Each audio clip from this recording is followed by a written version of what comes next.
আল্লাহ যখন এই পৃথিবী সৃষ্টি করলেন, পৃথিবীর মধ্যে ভাইব্রেশন হচ্ছিল, কাঁপাকাঁপি, কাঁপছিল পৃথিবী। আল্লাহ পৃথিবীর কাঁপাকাঁপি বন্ধ করার জন্য এই পেরেকের মতো পাহাড়গুলোকে পৃথিবীতে ঠুকে দিলেন, কাঁপাকাঁপি বন্ধ হয়ে গেল। এই দৃশ্য দেখে ফেরেশতারা বলে, ইয়া রাব হাল মিন খালকিকা আশাদ্দু আলাল জিবাল। আল্লাহ, পাহাড়ের এত শক্তি, পৃথিবী কাঁপতেছিল, পাহাড় আপনি ঠুকে দিলেন, পৃথিবীর কাঁপাকাঁপি বন্ধ হয়ে গেল। আপনার সৃষ্টির মধ্যে পাহাড়ের চেয়ে শক্তিশালী কিছু আছে? আল্লাহ বললেন আছে। সেটা কি? আল হাদিদ। আল্লাহ বললেন সেটা লোহা, কারণ লোহা দিয়ে পাহাড় কাটা যায়, ঠিক কিনা? লোহার কথা শুনে ফেরেশতারা অবাক, লোহা পাহাড়ের চেয়ে শক্তিশালী? ফেরেশতারা প্রশ্ন করলো, ইয়া রাব্বি হাল মিন খালকিকা আশাদ্দু মিনাল হাদিদ। তাহলে আপনার সৃষ্টির মধ্যে লোহার চেয়ে শক্তিশালী কিছু আছে? আল্লাহ বললেন আছে। কি সেটা? আন্নার, আগুন। কারণ আগুন লোহাকে কি করে? গলিয়ে ফেলে। ফেরেশতারা শুধু অবাকই হচ্ছে। ফেরেশতারা বলে আগুনের চেয়ে শক্তিশালী কিছু আছে? আল্লাহ বলে আছে আলমা, পানি। কারণ আগুনে দাউ দাউ করে জ্বলে ওঠা আগুনের মধ্যে পানি দিলে আগুন অস্তিত্ব হারায়। ফেরেশতারা শুধু অবাকই হচ্ছে। তারা বলে তাহলে পানির চেয়ে শক্তিশালী কিছু আছে? আল্লাহ বলেন আছে। আর রিহ, বাতাস। কারণ বাতাস পানিকে একদিক থেকে আরেক দিকে নিয়ে যায়। জলের মধ্যে বায়ুর উচ্ছ্বাস লাগলে জলোচ্ছ্বাস তৈরি হয়, ঠিক কি না? ফেরেশতারা আবার অবাক হয়ে বলে তাহলে বাতাসের চেয়ে শক্তিশালী কিছু আছে? আল্লাহ বললেন আছে। সেটা কি? বলতেছে বনি আদম। ওই মানুষ শক্তিশালী যে গোপনে দান করে, এত গোপনে যে ডান হাত কি দান করলো, বাঁ হাত সেটা টের পায় না। পড়েন সুবহানাল্লাহ। এই লম্বা হাদিস বলার বা বোঝানোর মূল উদ্দেশ্য হচ্ছে আল্লাহ পাহাড়কে সৃষ্টি করেছেন। ওয়া ইলাল জিবালি কাইফা নুসিবাত। পাহাড়কে আল্লাহ তাআলা জমিনের মধ্যে এভাবে সেট করেছেন। আল্লাহ বলে ওরা কি একটু পাহাড়ের দিকে তাকায় না? আকাশের দিকে তাকায় না? ওরা কি একটা উটের দিকে তাকায় না? ওয়া ইলাল আরদি কাইফা সুতিহাত। ওরা কি জমিনের দিকে তাকায় না? জমিনকে কিভাবে আমি বিস্তৃত করেছি। আমরা তো কত চমৎকার মাটি দেখি, তাই না? বীজ রোপণ করে দিলে কি উর্বর জমি, হ্যাঁ, ঘাস লতাপাতা ফলমূল হয়। আসলে পুরো পৃথিবীটাই কি এরকম নরম? না, অনেক স্তর আছে। এই ভূপৃষ্ঠের নিচে আপনি পাবেন পাললিক শিলার স্তর, রূপান্তরিত শিলার স্তর, আগ্নেয়গিরির শিলার স্তর। তার মানে পৃথিবীর ভেতরে দাউ দাউ করে আগুন জ্বলছে, এবং আগ্নেয়গিরির জ্বালামুখ ভেঙে যখন এই অগ্নুৎপাতের লাভা বের হয় তখন বোঝা যায় পৃথিবীর ভেতরে কেমন আগুন পাওয়া যায়, ঠিক কিনা? তো সম্মানিত শুধু আল কোরআন আল কারিমের পরতে পরতে আল্লাহ তাআলা আমাদেরকে মাথা খাটাতে বলেছেন, আমাদের চিন্তার দিগন্তকে প্রসারিত করতে বলেছেন, কিন্তু আমরা মাথা খাটাতে চাই না। আমরা যেন চিন্তাশীল হয়ে উঠি, আমরা যেন ব্রেইন খাটাই। অনেক আয়াত আপনি পাবেন। দুই একটি আয়াত আপনাদের সামনে আমি উপস্থাপন করবে আজকের আলোচনার ইতি টানবো ইনশাআল্লাহ বিইজনিল্লাহ। আমরা যেন মাথা খাটাই, আমরা যেন চিন্তা করি, এটা বোঝাতে যে আল্লাহ তাআলা বেসিক্যালি কোরআনে 4টা শব্দ ব্যবহার করেছেন। 4টা, একটু ক্লাসের মতো মনে করেন, তাহলে মনে থাকবে, কিছু শিখে গেলাম। প্রথম শব্দ হচ্ছে আন-নাযার, আন-নাযার। 2 নম্বর হচ্ছে আল-আক, 3 নম্বর হচ্ছে আত-তাফাক্কুর, 4 নম্বর হচ্ছে আত-তাদাব্বুর। আই রিপিট, আবার বলি, আন-নাযার, আল-আক, আত-তাফাক্কুর, আত-তাদাব্বুর। এই 4টা শব্দ নিয়ে সংক্ষিপ্ত কিছু আলোকপাত করবো ইনশাআল্লাহ বিইজনিল্লাহ। আন-নাযার শব্দটা আপনাদের পরিচিত, একটু ভেঙে বললে বুঝতে পারবেন। আমরা বলি না এই যে নজর দিস না, এই যে নজর লাগবে, বলি না নজর দেয়া। নজর মানে হচ্ছে তাকানো, তবে সাধারণ তাকানো না, careful look, with deep observation and reflection. এটাকে কোরআন বলেছে আন-নাযার। এটার প্রতি কোরআন আমাদেরকে উৎসাহিত করেছে। পাশাপাশি 2 নাম্বার কি বলছিলাম নজরের পরে? হ্যাঁ, অ্যাটলিস্ট একজন তো বলতে হবে। আল-আক, আল-আক, এটাও আপনার অর্থ জানেন। আমরা বলি না আকল, হ্যাঁ, কি রে তোর কি আকল নাই, তুই কি ব্যাককেল? বলি না আমরা এরকম? ব্যাককেল মানে যার আকল নেই। তো এই যে আকল, আকল থাকা বা আকল খাটানো বা কমন সেন্সকে খাটানো, রিজনিং করা, কোরআন এটার ব্যাপারে উৎসাহিত করেছে। 3 নম্বরে কি বলেছিলাম? হ্যাঁ, আত-তাফাক্কুর। এই যে ইউআই এর স্টুডেন্ট পাওয়া গেছে তো, ওনারা বলতে পারতেছে আত-তাফাক্কুর। আত-তাফাক্কুর শব্দটা আসছে ফিকির থেকে। ফিকরা, ফিকির। ফিকির তো বোঝেন নাকি? আমরা বলি না যে ফিকির করতে হবে? তো আত-তাফাক্কুর মানে ক্রিটিক্যাল থিংকিং, বিশ্লেষণধর্মী চিন্তা করা। আর সর্বশেষ হচ্ছে আত-তাদাব্বুর। আর তাদাব্বুরটা কোরআনের সাথে জড়িত, কোরআনের পেছনের গল্পগুলো খুঁজে বের করা। আর তাদাব্বুর শব্দটা এসেছে আরবি শব্দ দুবুর থেকে। দুবুর, দুবুর মানে কি? পেছন। তো কোরআনের কোন একটা আয়াতের পেছনের গল্পটা কি, পেছনের রহস্যটা কি, এর নেপথ্যে কি, এর গুরু রহস্য কি, এটাকে বের করা। এই 4টা ব্যাপারে কোরআন অনেক এমফাসাইজ করেছে। এই 4টা নিয়ে আমরা কথা বলি। প্রথমে কি বলেছিলাম? প্রথম শব্দটা আন-নাযার। সবাই বলেন তো প্রথম শব্দটা কি? আন-নাযার। নজর মানে কি? দৃষ্টি দেয়া, স্বাভাবিক দৃষ্টি না, গভীর দৃষ্টি, সুগভীর দৃষ্টি। হ্যাঁ, ইংরেজিতে বলে অবজারভেশন বা রিফ্লেকশন। তা আমরা যেন শুধু ফেল ফেল করে তাকিয়ে না থাকি। আল্লাহ বলেছে তাকালে তাকানোর মতো তাকাবা, গভীর দৃষ্টি দিবা। আল্লাহ বলেন আফালা ইয়ানজুরুনা ইলাল ইবিলি কাইফা খুলিকাত ওয়া ইলাস সামাই কাইফা রুফিআত ওয়া ইলাল জিবালি কাইফা নুসিবাত ওয়া ইলাল আরদি কাইফা সুতিহাত। আল্লাহ বলেন ওরা কি নজর দেয় না? আফালা ইয়ানজুরুনা, নজর থেকে ইয়ানজুরুনা ইলাল ইবিলি, ওরা কি উটের দিকে তাকায় না? Don't they see to the camels how masterfully they were created?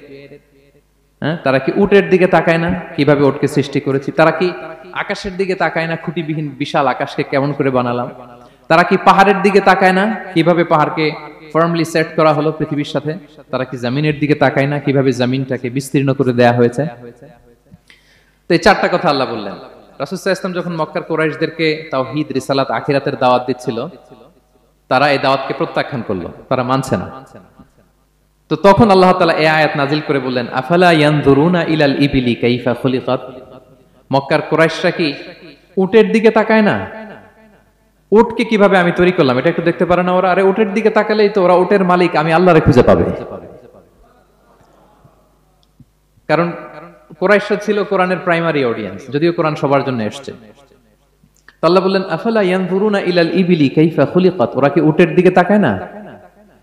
উট দেখার জন্য তো ওদের চিড়িয়াখানায় যাওয়া লাগবে না, অথবা মক্কার কুরাইশদের চায়নাতেও যাওয়া লাগবে না, কারণ উট তো ওদের গৃহপালিত প্রাণী, ঠিক কি না? ঘরে ঘরে আরব দেশে উট আছে না নাই? আছে। তো উটের দিকে তাকায় না? সম্মানিত শুধু উটের কথা আল্লাহ কেন বললেন? কুরাইশদেরকে উটের কথা বললেন এজন্য, উট হচ্ছে এমন আজীব একটা প্রাণী যেটা প্রাণী বিজ্ঞানীদেরকে হয়রান করে দিয়েছে। আল্লাহু আকবার, আপনি অবাক হবেন উটের যে ফিচার আল্লাহ তাআলা দিয়েছেন। মক্কার লোকেরা উটের গোশত খাইতো, উটের দুধ খাইতো, উটের চামড়া দিয়ে দ্য ফাইনেস্ট লেদার, দামি লেদার তারা বানাতো। উটের উপর মাল নিয়ে বোঝাই করে মরুভূমি এক প্রান্ত থেকে আরেক প্রান্তে পাড়ি দিত, নিজেরা উটের উপর রাইডিং করত। এবং উট হচ্ছে এমন প্রাণী যেটা একসাথে 1 মাস না খেয়ে বেঁচে থাকতে পারে। 1 মাস পানিও খাওয়া লাগবে না, খাবারও খাওয়া লাগবে না। সুবহানাল্লাহ পড়বেন না? এট এ টাইমে একটা উট, প্রাপ্তবয়স্ক একটা উট একসাথে 200 লিটার পানি খেয়ে ফেলতে পারে। এবং উটের পেটের ভিতরে একটা স্পেশাল ওয়াটার চেম্বার আছে, ওই চেম্বারে রেখে দেয়, খেয়ে ওইটারে পাঠায় দেয় না ওদের কিডনিতে। 200 লিটার পানি একবারে খেয়ে স্পেশাল চেম্বারে রেখে দেয়, যখন লাগবে ওইখান থেকে নিয়ে নিয়ে বেঁচে থাকে। 1 মাস না খেয়ে বেঁচে থাকে কি করে? উটের পিঠে দেখবেন একটা কুজ আছে, একটা উঁচু উটকে যদি কল্পনা করেন, উপরে একটা কুজ আছে না? এই পুরো কুজটা হচ্ছে চর্বির আধার। তো ওটের যখন খাবার থাকে না মরুভূমিতে, মাসের পর মাস যখন চলে, ওই চর্বি থেকে এনার্জি নিয়ে সে মরুভূমিতে চলে, সে না খেয়েও বাঁচতে পারে। আমাদের চোখের মধ্যে যেমনি একটা পাপড়ি, এরকম এক পাপড়ি দিয়ে উটকে আল্লাহ বানায় নাই, ডবল লেয়ারের পাপড়ি দিয়েছে। কারণ মরুভূমির মধ্যে চলতে পথে লু হাওয়া থাকবে, মরুভূমির সাইমুম, বালুর ঝড়, এই ঝড় মোকাবেলার জন্য, লু হাওয়া মোকাবেলার জন্য ডবল লেয়ারের চোখের পর্দা। একটা পর্দা ফেলে রাখে আর একটা খুলে সে হাঁটতে থাকে, তার কিছুই হয় না। সুবহানাল্লাহ। আমাদের 98 ডিগ্রি ফারেনহাইটের স্বাভাবিক তাপমাত্রা, তাই না? 99 ডিগ্রি হলে আমাদের জ্বর, 100 ডিগ্রি হলে জ্বর, 101, 2 সর্বোচ্চ আমরা সহ্য করতে পারি। এর বেশি যদি হয়, 103 ডিগ্রি হলে বেহুশ হয়ে যায় মানুষ। 4 ডিগ্রি হলে আমাদের দেহের ভেতরে যে কোষগুলো আছে এগুলো মরে যায়। কিন্তু একটা উট মরুভূমির তাপমাত্রায় প্রতিদিন 104 ডিগ্রি 5 ডিগ্রি তাপমাত্রা সহ্য করে খুব স্বাভাবিক উট চলতে পারে, তার কিছুই হয় না। এবং মরুভূমির মধ্যে যে ক্যাকটাস আছে, গুলমলতা, বড় বড় কাঁটা জাতীয় গাছ, যেই কাঁটা পৃথিবীর কোনো প্রাণী খেতে পারবে না, কিন্তু একটা উট অনায়াসে খেয়ে ফেলতে পারে। উটের জিহ্বাকে এবং পাকস্থলীকে আল্লাহ এমন স্পেশালি মেড করেছেন, যত কাঁটা দিবেন খেয়ে সাবার, ওর কিছুই হয় না। সুবহানাল্লাহ বিহামদি। আল্লাহ বলে আফালা ইয়ানজুরুনা ইলাল ইবিলি কাইফা খুলিকাত, ওরা কি উটের দিকে তাকায় না? আরে উটকে নিয়ে গবেষণা করলেই তো উটের মালিককে খুঁজে পায় তারা। এরপর বললেন ওয়া ইলাস সামাই কাইফা রুফিআত, ওরা কি আকাশের দিকে তাকায় না কিভাবে খুঁটি ছাড়া আকাশকে আমি বানিয়েছি? আপনারা যখন বিমানে চড়েন তখন কি শুধু ভিডিও করতে থাকেন নাকি? মেঘের ভিডিও, আকাশের ভিডিও, তখন তাকাবেন আকাশের দিকে। সুবহানাল্লাহ, কিভাবে আল্লাহ আকাশকে তৈরি করেছেন। ওয়ালাকাদ যায়্যানাস সামাআদ দুনিয়া বিজিনাতিল কাওয়াকিব, আল্লাহ বলেন এই প্রথম আকাশটাকে আমি তারা দিয়ে সুশোভিত করেছি, বিশাল বিশাল তারা। এই যে আমরা সূর্য দেখি, এটা একটা তারা, পৃথিবীর চেয়ে 13 লক্ষ গুণ বড় এই সূর্য। কত গুণ বড় বলে ফেললাম হুট করে মুখ দিয়ে, কিন্তু কল্পনা করতে পারতেছি। তার মানে 13 লক্ষটা পৃথিবী সূর্যের মধ্যে রাখার জায়গা আছে। তাই বলে মনে করেন না যে সূর্য অনেক বড় সাইজের তারা, নো। সূর্য এই মহাশূন্যের খুব ছোট্ট সাইজের একটা তারা। সূর্যের চেয়ে লক্ষ কোটি গুণ তারা আছে। যে সূর্য পৃথিবীর চেয়ে 13 লক্ষ গুণ বড়, ওই সূর্যের চেয়ে কোটি গুণ বড় তারা আছে। এরকম লক্ষ কোটি কোটি তারা নিয়ে আমাদের গ্যালাক্সি মিল্কি ওয়ে, এরকম কোটি কোটি গ্যালাক্সি আছে। সুবহানাল্লাহ। কোটি কোটি গ্যালাক্সি নিয়ে আমাদের এই প্রথম আকাশের মহাশূন্য। তার মানে পুরো প্রথম আকাশটাকে যদি একটা মানচিত্র দেয়া হয়, ওইখানে মাইক্রোস্কোপ দিয়ে পৃথিবীকে খুঁজে পাওয়া যাবে না। আই রিপিট, পুরো প্রথম আকাশটাকে যদি একটা বড় মানচিত্র বানানো হয়, আমরা যে পৃথিবীতে আছি মাইক্রোস্কোপ দিয়েও এটাকে খুঁজে পাওয়া যাবে না। এই বিশাল প্রথম আকাশের মহাশূন্য যখন শেষ, এরপরে হচ্ছে প্রথম আকাশের লেয়ার, তারপরে হচ্ছে দ্বিতীয় আকাশের মহাশূন্য, তারপরে দ্বিতীয় আকাশের লেয়ার। বিষ্ণু ইসলাম বলেন, দ্বিতীয় আকাশের তুলনায় প্রথম আকাশটা কত ছোট শোনো। সাহারা মরুভূমির মধ্যে যদি তোমার হাতের আংটি ছুঁড়ে ফেলে দাও, পুরো মরুভূমির তুলনায় তোমার হাতের আংটি যত ছোট, আল্লাহর দ্বিতীয় আসমানের তুলনায় প্রথম আসমানটা ঠিক তত ছোট। আবার তৃতীয় আসমানের তুলনায় দ্বিতীয় আসমানটা ঠিক ওই রকম। আবার চতুর্থ আসমানের তুলনায় তৃতীয় আসমানটা ওই রকম। এইভাবে 7 আসমান, এরপরে আল্লাহর কুরসি, মাউদাউল কাদামাইন, যেখানে আল্লাহ তার কুদরতি পা রাখেন। তো 7 আসমানটা যত বড়,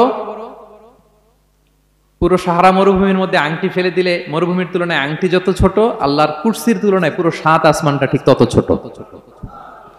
কল্পনা করা যায়? এজন্য আল্লাহ বলেছেন, আফালা ইয়ানজুরুনা ইলাল ইবিলি কাইফা খুলিকাত। একটু উট নিয়ে চিন্তা করতে পারো না? আকাশটা নিয়ে একটু ভাবতে পারো না? ওয়া ইলাল জিবালি কাইফা নুসিবাত। একটু পাহাড়ের দিকে তাকিয়ে একটু অবজারভেশন করা যায় না, রিফ্লেকশন? ও মক্কার লোকেরা, পাহাড় দেখার জন্য তো তোমাদের অন্য দেশে যাওয়া লাগবে না, তোমরা তো সারাউন্ডেড বাই মাউন্টেন্স, চারদিকে শুধু পাহাড়, পাহাড় আর পাহাড়। এই পৃথিবীর ভেতরে 7টা টেকটনিক প্লেট আছে। এই 7 tectonic plates creates the mountain range on earth. পৃথিবীর মধ্যে মাউন্টেন এভাবেই হয়েছে। বিগ ব্যাং এর মহাবিস্ফোরণের পরে এই প্লেটগুলো যখন কোলাপস করলো, মাঝখানের জায়গা উঁচু হয়ে গেল, দ্যাট ইজ মাউন্টেন। এটাই মাউন্টেন। আমেরিকার আলাস্কা একটা জায়গা আছে, পৃথিবীর সবচেয়ে বড় মাউন্টেন রেঞ্জ। এটা লম্বায় প্রায় 2000 কিলোমিটার লম্বা একটা পাহাড়। ইউরোপের সবচেয়ে বড় পাহাড় হচ্ছে আল্পস পর্বতমালা, ওটা লম্বায় 1200 কিলোমিটার। কল্পনা করতে পারেন, একটা পাহাড় 1200 কিলোমিটার লম্বা। আর সবচেয়ে উঁচু যে পর্বত শৃঙ্গ মাউন্ট এভারেস্ট 29,035 ফিট। আর মিটার দিয়ে চিন্তা করলে 8,850 মিটার। আল্লাহ এই পাহাড়কে কোরআনে বলেছেন, পেরেকের সাথে তুলনা দিয়েছেন। আল্লাহ তাআলা বলেছেন, ওয়াজআলনাল জিবালা আওতাদা। আমি এই পাহাড়গুলোকে আল্পস পর্বতমালা, আলাস্কা পর্বতমালা, মাউন্ট এভারেস্ট, এগুলোকে পেরেকের মতো বানিয়েছি। কিসের মতো? আচ্ছা, যদি আমার কথা বুঝে থাকেন তাহলে উত্তর দেন। আমরা পেরেক যখন কাঠের মধ্যে ঠুকি, তখন পুরো পেরেকটা কাঠের ভিতরে ঢুকে যায় না? উপরে দেখা যায় কতটুকু? হাতুড়ি দিয়ে একটা পেরেক যখন আমি একটা কাঠের ভিতরে ঢুকাই দিলাম, ঠুকে দিলাম, এরপরে কি পুরা পেরেকটা দেখা যায়? আর কতটুকু দেখা যায়? সামান্য মাথাটা। তো পুরা পেরেক গেল কই? ভিতরে। তা আল্লাহ পাহাড়গুলোকে পেরেকের সাথে তুলনা করেছেন। তার মানে পাহাড় যতটুকু আপনি দেখেন, এটা পাহাড়ের মাথা, এর পুরো অংশটা মাটির ভিতরে। 29,035 ফিট মাউন্টেন, মাউন্ট এভারেস্ট যেটা, এটার কমপক্ষে 10 গুণ এটা মাটির ভিতরে আছে। আলাস্কা পর্বতমালা বাইরে যদ্দূর, 10 গুণ ভেতরে। আল্পস পর্বতমালা বাইরে যদ্দূর, 10 গুণ ভেতরে। তুর পাহাড় বাইরে যদ্দূর, 10 গুণ তার ভেতরে। আল্লাহু আকবার। এজন্য আল্লাহ বলেন, ওয়া ইলাল জিবালি কাইফা নুসিবাত। ওরা কি পাহাড়ের দিকে তাকায় না? কিভাবে এই পাহাড়গুলোকে আমি তৈরি করেছি। আল্লাহ যখন এই পৃথিবী সৃষ্টি করলেন, পৃথিবীর মধ্যে ভাইব্রেশন হচ্ছিল, কাঁপাকাঁপি, কাঁপছিল পৃথিবী। আল্লাহ পৃথিবীর কাঁপাকাঁপি বন্ধ করার জন্য এই পেরেকের মতো পাহাড়গুলোকে পৃথিবীতে ঠুকে দিলেন, কাঁপাকাঁপি বন্ধ হয়ে গেল। এই দৃশ্য দেখে ফেরেশতারা বলে, ইয়া রাব হাল মিন খালকিকা আশাদ্দু আলাল জিবাল। আল্লাহ, পাহাড়ের এত শক্তি, পৃথিবী কাঁপতেছিল, পাহাড় আপনি ঠুকে দিলেন, পৃথিবীর কাঁপাকাঁপি বন্ধ হয়ে গেল। আপনার সৃষ্টির মধ্যে পাহাড়ের চেয়ে শক্তিশালী কিছু আছে? আল্লাহ বললেন আছে। সেটা কি? আল হাদিদ। আল্লাহ বললেন সেটা লোহা। কারণ লোহা দিয়ে পাহাড় কাটা যায়, ঠিক কিনা? লোহার কথা শুনে ফেরেশতারা অবাক। লোহা পাহাড়ের চেয়ে শক্তিশালী? ফেরেশতারা প্রশ্ন করলো, ইয়া রাব্বি হাল মিন খালকিকা আশাদ্দু মিনাল হাদিদ। তাহলে আপনার সৃষ্টির মধ্যে লোহার চেয়ে শক্তিশালী কিছু আছে? আল্লাহ বললেন আছে। কি সেটা? আন্নার, আগুন। কারণ আগুন লোহাকে কি করে? গলিয়ে ফেলে। ফেরেশতারা শুধু অবাকই হচ্ছে। ফেরেশতারা বলে, আগুনের চেয়ে শক্তিশালী কিছু আছে? আল্লাহ বলে আছে, আলমা, পানি। কারণ আগুনে দাউ দাউ করে জ্বলে ওঠা আগুনের মধ্যে পানি দিলে আগুন অস্তিত্ব হারায়। ফেরেশতারা শুধু অবাকই হচ্ছে। তারা বলে, তাহলে পানির চেয়ে শক্তিশালী কিছু আছে? আল্লাহ বলেন আছে। আর রিহ, বাতাস। কারণ বাতাস পানিকে একদিক থেকে আরেক দিকে নিয়ে যায়, জলের মধ্যে বায়ুর উচ্ছ্বাস লাগলে জলোচ্ছ্বাস তৈরি হয়, ঠিক কি না? ফেরেশতারা আবার অবাক হয়ে বলে, তাহলে বাতাসের চেয়ে শক্তিশালী কিছু আছে? আল্লাহ বললেন আছে। সেটা কি? বলতেছে বনি আদম। ওই মানুষ শক্তিশালী যে গোপনে দান করে, এত গোপনে যে ডান হাত কি দান করলো বাঁ হাত সেটা টের পায় না। পড়েন সুবহানাল্লাহ। এই লম্বা হাদিস বলার বা বোঝানোর মূল উদ্দেশ্য হচ্ছে আল্লাহ পাহাড়কে সৃষ্টি করেছেন, ওয়া ইলাল জিবালি কাইফা নুসিবাত। পাহাড়কে আল্লাহ তাআলা জমিনের মধ্যে এভাবে সেট করেছেন। আল্লাহ বলে, ওরা কি একটু পাহাড়ের দিকে তাকায় না, আকাশের দিকে তাকায় না? ওরা কি একটা উটের দিকে তাকায় না? ওয়া ইলাল আরদি কাইফা সুতিহাত। ওরা কি জমিনের দিকে তাকায় না, জমিনকে কিভাবে আমি বিস্তৃত করেছি? আমরা তো কত চমৎকার মাটি দেখি, তাই না? বীজ রোপণ করে দিলে কি উর্বর জমি, হ্যাঁ, ঘাস লতাপাতা ফলমূল হয়। আসলে পুরো পৃথিবীটাই কি এরকম নরম? না, অনেক স্তর আছে। এই ভূপৃষ্ঠের নিচে আপনি পাবেন পাললিক শিলার স্তর, রূপান্তরিত শিলার স্তর, আগ্নেয়গিরির শিলার স্তর। তার মানে পৃথিবীর ভেতরে দাউ দাউ করে আগুন জ্বলছে, এবং আগ্নেয়গিরির জ্বালামুখ ভেঙে যখন এই অগ্নুৎপাতের লাভা বের হয় তখন বোঝা যায় পৃথিবীর ভেতরে কেমন আগুন পাওয়া যায়, ঠিক কিনা? তাহলে প্রথম শব্দটা আমি কি বলেছিলাম? আন-নাযার। মনে আছে তো না? প্রথম শব্দটা কি? আল্লাহ বলে, তারা কি নজর করে দেখে না কিভাবে আকাশ বানালাম, উট সৃষ্টি করলাম, কিভাবে জমিন বানালাম, কিভাবে পাহাড় বানালাম? তাহলে এই যে নজর বা অবজারভেশন, রিফ্লেকশন, এটার প্রতি আল্লাহ তাআলা আমাদেরকে উৎসাহিত করেছে। প্রথম পয়েন্ট ক্লিয়ার। মোট পয়েন্ট আলোচনা করব 4টা। বলেন তো কয়টা? একটা ক্লিয়ার। 2 নাম্বার কি ছিল দেখি, কার মনে আছে কিনা? আল আকল, রাইট, কমন সেন্স, রিজনিং। আমরা যেন আমাদের কমন সেন্স খাটাই, কোরআনের পরতে পরতে আল্লাহ তাআলা আমাদেরকে উৎসাহিত করেছেন। এবং ইন্টারেস্টিংলি জাহান্নামীরা যখন জাহান্নামে যাবে তারা কি বলবে জানেন? সূরা মুলকে এসেছে, তারা বলবে ওয়াকালু লাউ কুননা নাসমাউ আও নাআকিলু মা কুননা ফি আসহাবিস সাঈর।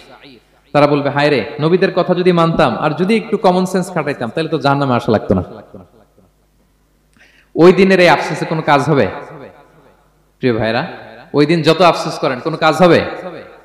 তাহলে জাহান্নামীরাও আফসোস করবে, হায় রে, একটু যদি আকল খাটাইতাম তাহলে আজকে আর জাহান্নামের আগুনে পোড়া লাগে না। নবীদের কথা যদি শুনতাম আর যদি আকল খাটাতাম, কি খাটাতাম, তাহলে আজকের এই কঠিন অবস্থা আমাদের পড়া লাগতো না। কোরআনের বিভিন্ন আয়াত আল্লাহ তাআলা আমাদেরকে বলেছেন, আফালা তাআকিলুন, তোমরা কি আকল খাটাবা না? এই যে দামি কমন সেন্স দিলাম, একটু বুদ্ধি কি খাটাবা না, আকল খাটাবা না তোমরা? এবং কোরআনের একটি আয়াতে আল্লাহ তাআলা বিভিন্ন কসমিক সিম্বলস, ন্যাচারাল ফেনোমেনা, এগুলো উল্লেখ করে সবশেষে তিনি বলেছেন, লা আয়াতিন লিকাউমি ইয়াকিলুন, নিশ্চয়ই এগুলোর মধ্যে নিদর্শন রয়েছে, সাইন রয়েছে, কাদের জন্য? লিকাউমি ইয়াকিলুন, যারা আকলবান, যারা কমন সেন্স খাটায়। এই আয়াতে আল্লাহ কি কি বলেছেন? দীর্ঘ আলোচনা, আমি খুব সংক্ষেপে বলছি। আল্লাহ তাআলা বলছেন, ইন্না ফি খালকিস সামাওয়াতি ওয়াল আরদি ওয়া ইখতিলাফিল লাইলি ওয়ান নাহারি ওয়াল ফুলকিল্লাতি তাজরি ফিল বাহরি বিমা ইয়ানফাউন নাস وما أنزل الله من السماء من ماء فأحيا به الأرض بعد موتها وبث فيها من كل دابة وتصريف الرياح والسحاب المسخر بين السماء والأرض لآيات لقوم يعقلون। সবগুলো বলে আল্লাহ বললেন এগুলোর মধ্যে নিদর্শন আছে তাদের জন্য যারা কমন সেন্স খাটায়। কি বললেন আল্লাহ? আল্লাহ বললেন আকাশ জমিনের সৃষ্টির মধ্যে, দিবারাত্রির পরিবর্তনের মধ্যে, এই যে 24 ঘন্টার 12 ঘন্টা দিন, 12 ঘন্টা রাত, আর নিগতির কারণে এই যে দিবারাত্রি আমরা পাই, এই পৃথিবীটা তার অরবিটে, কক্ষে যেমনি ঘুরে আবার পৃথিবীটা তার অক্ষেও ঘুরে। যে আপনারা যারা ক্রিকেট খেলছেন এরকম স্পিন বল করেন না? হ্যাঁ, কমন পড়ছে? স্পিন বল করলে বলটা কিভাবে যায় বলেন তো? ঘুরতে ঘুরতে যায়। তো পৃথিবী যখন সূর্যের চারদিকে কক্ষে ঘুরে, ওই ঘোরার মুহূর্তে সে নিজে স্পিনিং হইতে থাকে, ঘুরতে থাকে। ওই স্পিন হইতে তার এক পিঠ থেকে আরেক পিঠে ঘুরতে তার 24 ঘন্টা সময় লেগে যায়। ওইটার কারণে দিবারাত্রি হয়। 12 ঘন্টায় আমরা দিন পাই, 12 ঘন্টায় আমরা রাত পাই। আল্লাহ বলেন এই দিবারাত্রির পরিবর্তনের মধ্যে নিদর্শন আছে। তারপরে সাগরে যে ভেসে বেড়ায় বড় বড় নৌযান, জলযান, আপনারা দেখেছেন কিনা জানি না, এই যে icon of the ocean, Titanic জাহাজের চেয়ে 10 গুণ বড় জাহাজ, আমি দেখে এসেছি পশ্চিমা দেশগুলোতে। এত বিশাল বড় জাহাজ, এটা সামনে দাঁড়ালে এটার দৈত্যের মতো মনে হয়। মালয়েশিয়াতে তো অনেক কন্ডোমোনিয়ামস, 10-15টা কন্ডোমোনিয়ামস একসাথে জোড়া লাগালে এটা যত বড়, ওই ক্রুজগুলো, জাহাজগুলো এত বড়।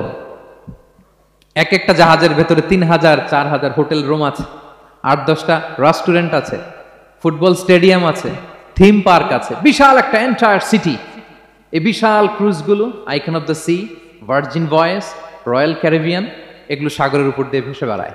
আল্লাহ বলে ওয়াল ফুলকিল্লাতি তাজরি ফিল বাহরি বিমা ইয়ানফাউন নাস, সাগরের উপরে বিশাল বড় বড় ক্রুজগুলো ভেসে বেড়ায়, এর মধ্যে নিদর্শন আছে।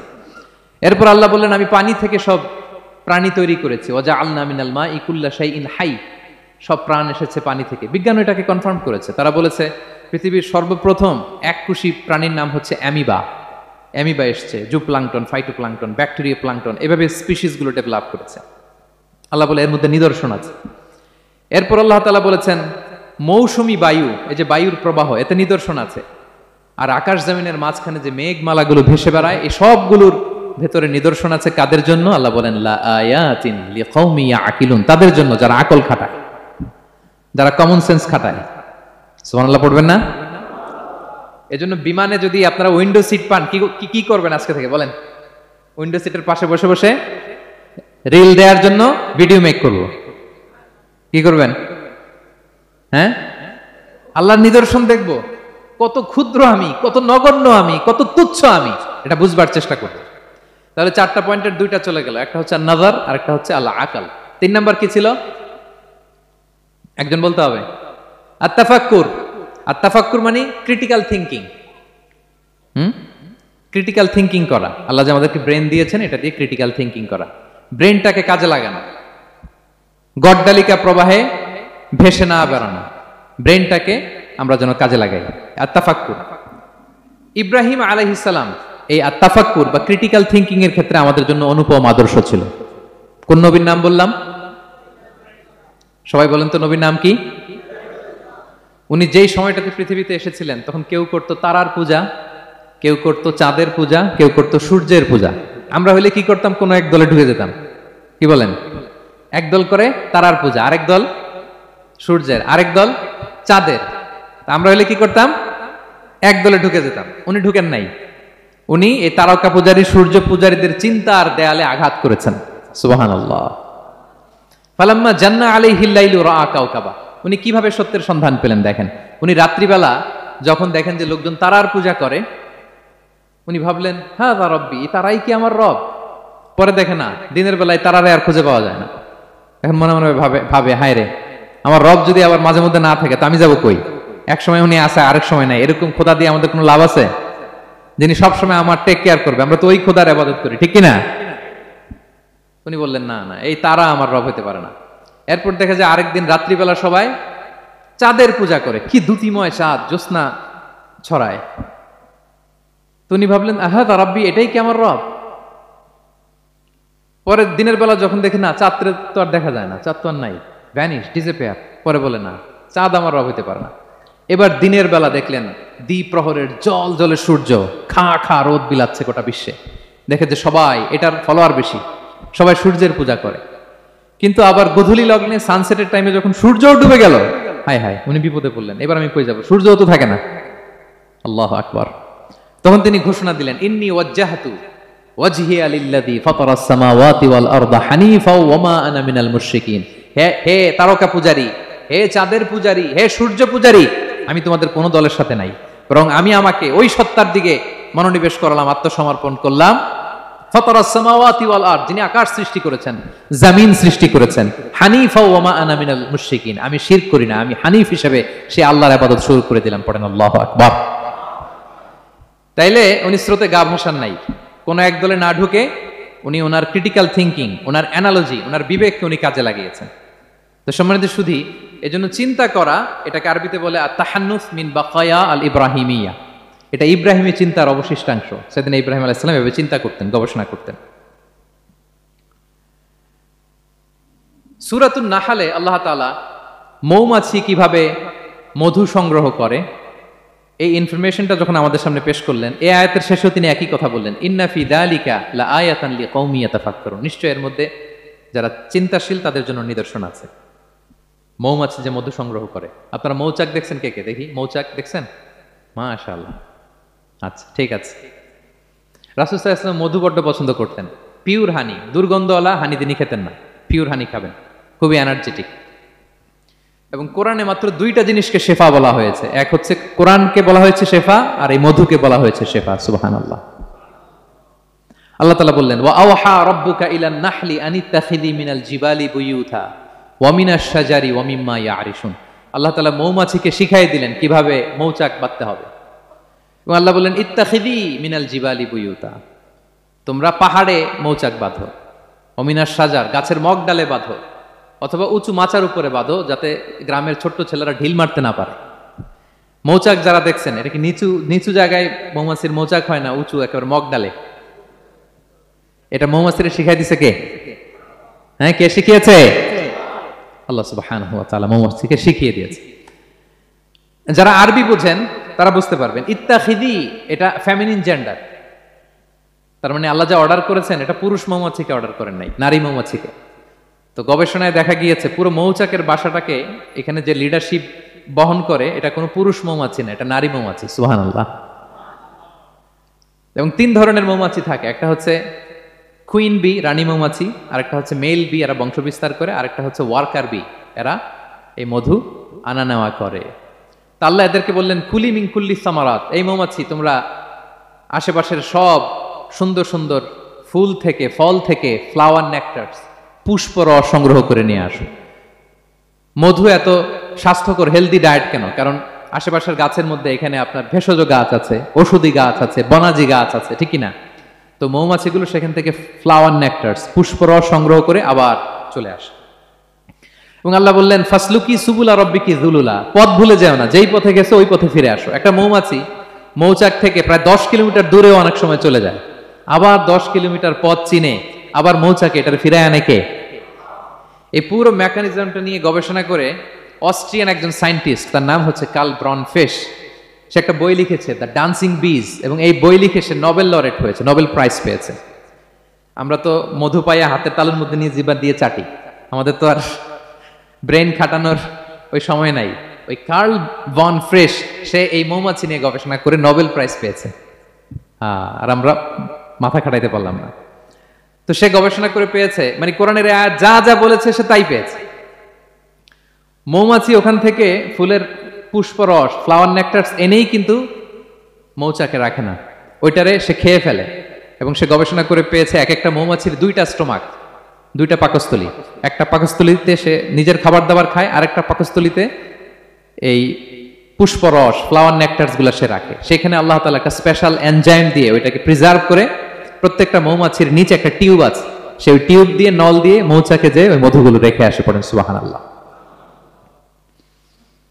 এবং এই মধুর ভেতরে আল্লাহ তাআলা ন্যাচারাল অ্যান্টিসেপটিক রেখেছেন, এটার নাম প্রপোলিস। দ্বিতীয় বিশ্বযুদ্ধে রাশিয়ান সোলজাররা তারা আহত হলে তারা অ্যান্টিসেপটিক কিনে লাগাতো না, তারা মধু লাগাই দিত, আর আহত সোলজার তারা মুহূর্তে সুস্থ হয়ে যেত। যাদের বাতের ব্যথা আছে, বাতের ব্যথা আছে না অনেক মুরব্বীদের, ওই বাতের ব্যথার মধ্যে যদি মৌমাছির হুল ফুটাই দিতে পারেন, একদিনের মধ্যে বাতের ব্যথা ভালো হয়ে যাবে।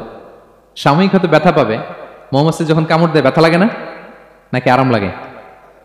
কামড় খাইছেন মৌমাছির কখনো? হ্যাঁ। তো বাতের ব্যথার মধ্যে আপনি মৌমাছির হুল ফুটাই দিলে আর ব্যথা নাই। সুবহানাল্লাহ বিহামদিহি। মুখতালিফুন আলওয়ানু, বিভিন্ন ধরনের ক্রিম হানি, হোয়াইট হানি, ইয়েলো হানি, ব্ল্যাক হানি, নানা ধরনের হানি আল্লাহ তাআলা এইভাবে প্রিজার্ভ করেছেন মৌমাছির মধ্য দিয়ে। আল্লাহ বলেন এই যে এতগুলো মৌমাছি পুষ্প রস এনে মৌচাকের মধ্যে রসগুলো রাখে, মধু তৈরি হয়, আল্লাহ বলেন ইন্না ফি যালিকা লাআয়াতান লিকওমি ইয়াতাফাক্কারুন, নিশ্চয় এর মধ্যে আল্লাহ তাআলা চিন্তাশীলদের জন্য নিদর্শন রেখেছেন। যারা চিন্তা করে, যারা হাতের তালুতে শুধু জিহ্বা দিয়ে চেটে চেটে খায় না, তারা ভাবে কোত্থেকে আসলো এই মধু, কিভাবে মৌমাছিগুলো যায়, কিভাবে ফিরে আসে। তাহলে বলেন তো আমাদের চিন্তাশীলতার দরকার আছে না নাই? সূরা আলে ইমরানের 190 নম্বর আয়াতে আল্লাহ তাআলা বলেছেন, যারা আকাশ বাতাস পৃথিবী সৃষ্টি নিয়ে চিন্তা করে এবং সর্ব অবস্থায় আল্লাহ তাআলার জিকির করে, ওয়া ইয়াতাফাক্কারুনা ফি খালকিস সামাওয়াতি ওয়াল আরদ, এবং তারা তাফাক্কুর করে, ক্রিটিক্যাল থিংকিং করে, এবং তারা বলে মা খালাকতা হাযা বাতিলা, হে আল্লাহ তুমি অনর্থক কিছু সৃষ্টি করো নাই। মনে রাখবেন এই পৃথিবীতে আল্লাহ তাআলা অনর্থক কোনো কিছু সৃষ্টি করে নাই, করেছে? যেটাই সৃষ্টি করেছে এটা এর মধ্যে মানব কল্যাণ আছে না নাই? আল্লাহ তাআলা আমাদের জন্য কল্যাণ রেখেছেন। এবং এই আয়াত যখন নাজিল হল, বিষ্ণু ইসা ইসলাম বললেন ওয়াইলুন লিমান কারাআহা ওয়া লাম ইয়াতাফাক্কার ফিহা, ধ্বংস তাদের জন্য যারা এই আয়াত তেলাওয়াত করে কিন্তু এই আয়াত নিয়ে চিন্তা করে না, গবেষণা করে না। এবং কোরআনের বিভিন্ন আয়াতে আল্লাহ তাআলা বিষ্ণুনবীকে বলেছেন, নবী হে আপনি আপনার উম্মতদেরকে নবীদের ঘটনা শোনান। কোরআনের 3 ভাগের 1 ভাগ হচ্ছে ঘটনা। পুরো কোরআনের 3 ভাগের 1 ভাগ কি? ঘটনা, স্টোরি টেলিং, কারণ গল্প মানুষের মনে দাগ কাটে। আল্লাহ তাআলা বলেছেন ফাকুসুসিল কসাসা লাআল্লাহুম ইয়াতাফাক্কারুন, নবী হ্যাঁ আপনি তাদেরকে কিচ্ছা শোনান, ঘটনা শোনান, নবীদের কাহিনী শোনান, লাআল্লাহুম ইয়াতাফাক্কারুন, যাতে করে তারা ক্রিটিক্যাল থিঙ্কিং করে। তারা লূত আলাইহিস সালামের কওমের ঘটনা যখন শুনে যে আল্লাহ তাআলা আপসাইড ডাউন করে দিয়েছিলেন, তারা যখন কওমে আদের ঘটনা শুনে, কওমে সামুদের ঘটনা শুনে, তারা যেন চিন্তাশীল হয়। এবং বিশ্বনবীর সাহাবী আবু দারদা রাদিয়াল্লাহু তাআলা আনহু উনি বলতেন তাফাক্কুরু সাআতিন খায়রুন মিন কিয়ামি লাইলা, 1 ঘন্টা কেউ যদি আল্লাহর সৃষ্টি নিয়ে চিন্তা করে সেটা সারা রাত তাহাজ্জুদের সালাত অফার করার চেয়ে উত্তম।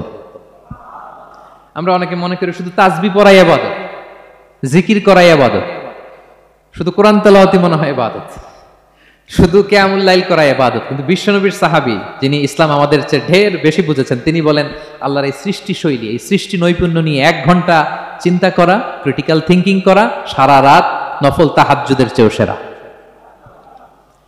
এবার বলেন আমাদের চিন্তা করার দরকার আছে না নাই? ব্রেনটা খাটাবেন তো? এই যে যারা কনভার্টেড মুসলিম হয় এরা কিন্তু অনেক চিন্তা ফিকির করে, নিজের সাথে নিজে বোঝাপড়া করে, ক্রিটিক্যাল থিঙ্কিং করে, তাদের অ্যানালজি কাজে লাগিয়ে, আল্লাহর দেয়া ব্রেনকে কাজে লাগিয়ে এরপরে শাহাদা পাঠ করে, এমনি এমনি না। এই যে কিছুদিন আগে আমেরিকান এক পপ স্টার কালিমা পড়ছে না? আপনি জানেন একটা ধর্ম চেঞ্জ করা, একটা ফেইথ চেঞ্জ করা, এটা কত বড় সিদ্ধান্ত? হ্যাঁ, বাপদাদার ধর্ম বয়স 30-40, এতদিন যে ধর্ম মানলাম এটাকে চেঞ্জ করে নতুন ধর্মে কনভার্ট হয়, এটা কত বড় সিদ্ধান্ত? Could you imagine that? It's not a joke. নিজের সাথে নিজের অনেক বোঝাপড়া করতে হয়, তারাই ক্রিটিক্যাল থিঙ্কিং করে। এবং বিষ্ণু ঈসা ইসলাম উনি নবী হওয়ার আগেও এই চিন্তার ইবাদত করতেন। তিনি হেরা গুহায় চলে যেতেন, কাবা থেকে 6 কিলোমিটার উত্তরে, 634 মিটার উঁচু, যা বলে নূরের উপরে একটা কেইভ আছে, গুহা, এটার নাম হচ্ছে গারে হেরা। ওখানে বসে বসে তিনি এই চিন্তা করতেন। তার মানে নবী হওয়ার আগে বিষ্ণুনবীর ইবাদত ছিল চিন্তার ইবাদত। নবী হিসেবে অ্যাসাইন্ড হওয়ার আগে বিষ্ণুনবীর ইবাদত কি ছিল বলেন তো? নামাজ পড়া, কোরআন তেলাওয়াত করা। কোরআন তো নাজিলই হয় নাই, কোরআন তেলাওয়াত করবে কেমনে? তখন 6 মাস বসে বসে উনি ওখানে কি করেছেন বলেন? ধ্যানমগ্ন করেছেন, ধ্যানমগ্ন ছিলেন, তিনি চিন্তা করতেন। ওইটাই ছিল ওনার আধ্যাত্মিক শিক্ষায়তন। ওই নির্জন গুহার মধ্যে উনি যখন চিন্তায় মগ্ন ছিলেন, আল্লাহর সৃষ্টি শৈলী নিয়ে চিন্তা করতেন, ঠিক ওই মুহূর্তে, অন্তিম মুহূর্তে, ওই মাহেন্দ্রক্ষণে নাজিল হয়েছে ইকরা বিসমি রাব্বিকাল্লাযী খালাক, read in the name of your Lord who has created, পড়ো তোমার প্রভুর নামে যিনি তোমাকে সৃষ্টি করেছেন, শিক্ষা দিয়েছেন। তাহলে সম্মানিত সুধী, ইসলামের সূচনা হয়েছিল, এটা বলা যায় ফাইনালি যে ইসলামের সূচনা হয়েছিল এই চিন্তার ইবাদতের মধ্য দিয়ে। আমরা যেন চিন্তা করি। তাহলে 4টা পয়েন্টের 3টা আমরা ক্লিয়ার করে ফেললাম। আর তাফাক্কুর, ক্রিটিক্যাল থিঙ্কিং ও শেষ। 4 নম্বর কি বলেছিলাম? হ্যাঁ বলো তো? আর তাদাব্বুর। আর তাদাব্বুর মানে পন্ডারিং অন দ্য কোরআন, কোরআনকে গবেষণা করে পড়া, কোরআনের আয়াতের অন্তর্নিহিত মর্মার্থ, গূঢ় রহস্য উদ্ঘাটনের চেষ্টা করা। আল্লাহ বলেন আফালা ইয়াতাদাব্বারুনাল কোরআন আম আলা কুলুবিন আকফালুহা, ওরা কি কোরআন নিয়ে একটু চিন্তা গবেষণা করবে না, নাকি ওদের অন্তরে জং ধরা তালা পড়ে গিয়েছে? তাহলে আমরা যে গড়গড় করে তেলাওয়াত করি, আল্লাহ শুধু এই তেলাওয়াত করতে বলেননি। হ্যাঁ, তেলাওয়াত করলে প্রতি অক্ষরে 10 নাকি ঠিক আছে, কিন্তু আল্লাহ বলেছেন ওরা কি কোরআন নিয়ে চিন্তা গবেষণা করবে না? আফালা ইয়াতাদাব্বারুনাল কোরআন, কোরআন তো এসেছে গোটা বিশ্বকে কাঁপিয়ে দিতে, হিস্ট্রিকে বদলে দিতে কোরআন এসেছে। মা আনজালনা আলাইকাল কোরআন লিতাশকা, নবী হে হতভাগা জাতি হিসেবে পৃথিবীতে থেকে যাবেন এজন্য কোরআন পাঠাই নাই। এটা পৃথিবীর পুরো হিস্ট্রিকে চেঞ্জ করে দিবে। তাদাব্বুরুল কোরআন, আর তাদাব্বুর শব্দটা এসেছে দুবুর থেকে, দুবুর মানে পেছন। আল্লাহ বলেছেন প্রতিটা আয়াত পড়ার সময় এর পেছনের নেপথ্যের গল্পটা কি এটাকে খুঁজে বের করো। আপনি যত বড় মুফাসসির হন, কোরআনের আয়াত আপনি যত পড়বেন, প্রতিদিন নিত্য নতুন নতুন নতুন তথ্য আপনি পাবেন। আল্লাহর কসম, আমি আল আজহারে কোরআন নিয়ে পড়াশোনা করেছি, IIM এ কোরআন নিয়ে masters, human embryology in the holy Quran, PhD-র 5 বছর, human behavioural patterns in the holy Quran. এখনো তো তাফসির করে যাই, প্রতিদিন কোরআন স্টাডি করি। একটা আয়াত যত পড়ি, প্রত্যেক স্টাডিতে নতুন নতুন ইনফরমেশন আমার মাথায় চলে আসে। শুধু আমার মাথা না, পৃথিবীর যত বড় মুফাসসির হোক তিনি, যত পড়বে কোরআন, যত রিভাইজ করবে, যত রিসার্চ করবে, প্রত্যেক রিভিশনে সে নতুন নতুন তথ্য পাবে। এজন্য আল্লাহ বলেন আফালা ইয়াতাদাব্বারুনাল কোরআন, ওরা কি কোরআন নিয়ে একটু চিন্তা গবেষণা করবে না, নাকি ওদের অন্তরে তালা, জং ধরা তালা লেগেছে?